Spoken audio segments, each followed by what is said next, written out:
Vikas, let's go back to the bread and butter services of an outsourcer, which is the low value transactional work.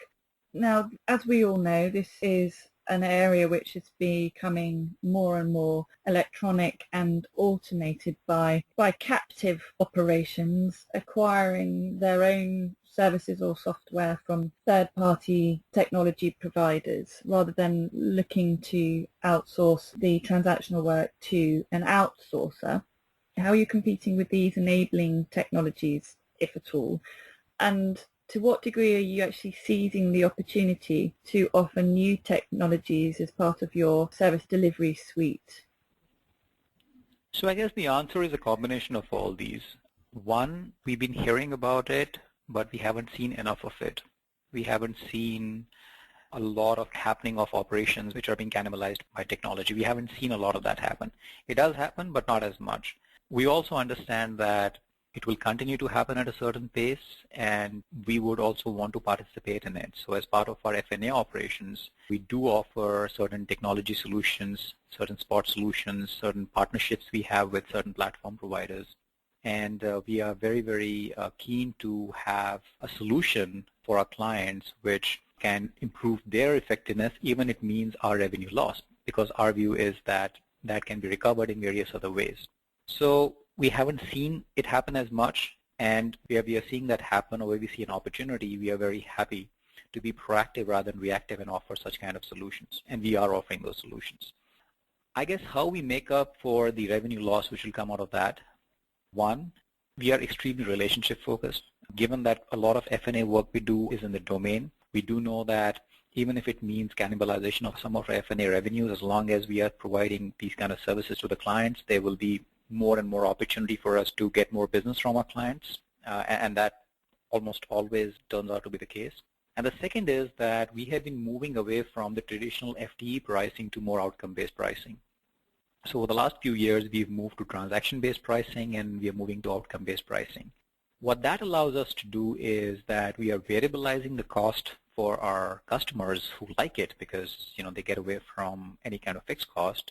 And at the same time, as things improve from our side, we are able to retain some of those benefits with us, because the more closer you are to a transaction or an outcome-based pricing model, you will be able to retain some of those benefits which will come through automation or through engineering. So our strategy is try and retain some of it through more evolved pricing models like outcome and transaction-based. And second, don't worry too much about cannibalization of these revenues, because given the client portfolio that we have, we should always be able to get more and more business from our clients, if not in the F&A domain, in the vertical domains that they are part of.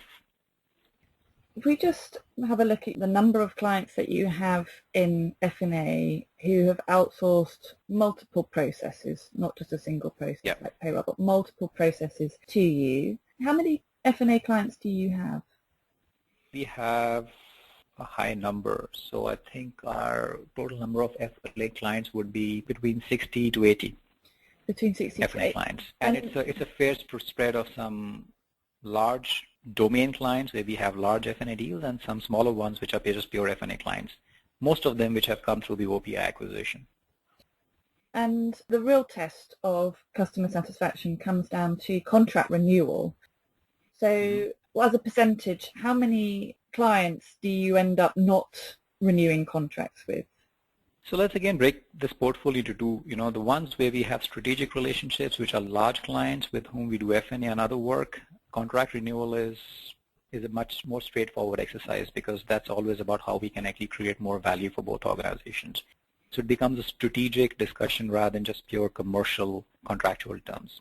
And that is, the success rate for renewals is very, very high, as high as close to 100%. For the other clients, which are smaller clients, and like I said, most of them through the OPI acquisition, the contract renewal does take a little bit more commercial stand, and that leads to a negotiation that needs to happen at that point of time to understand what would be a fair price for us to continue services to them.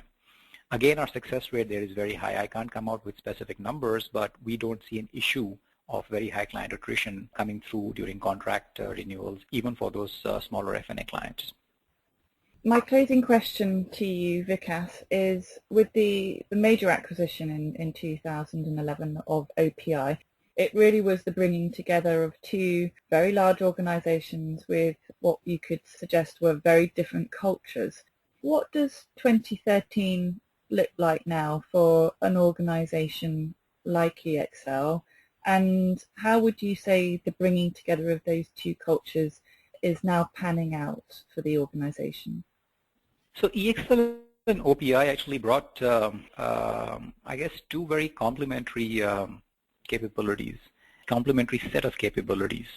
EXL was extremely vertically domain focused, and all the F&A work was getting done in those domains. Our client acquisition strategy was focusing on the larger clients, primarily on the larger clients, and so our client acquisition, our client management, our delivery management was largely catered towards strategic clients, working deep with them and helping them be successful and then eventually growing with them.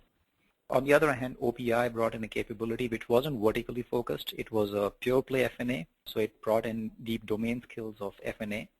And it also brought in a capability to target and to manage the so-called middle market, which is smaller clients, relatively smaller clients, which was something that EXL traditionally was not focusing on.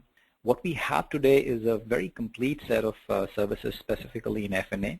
Given this new capability, we continue to grow our domain-oriented F&A. We continue to grow our other F&A, which may not be domain-oriented, which is really the OPI portfolio that we are growing.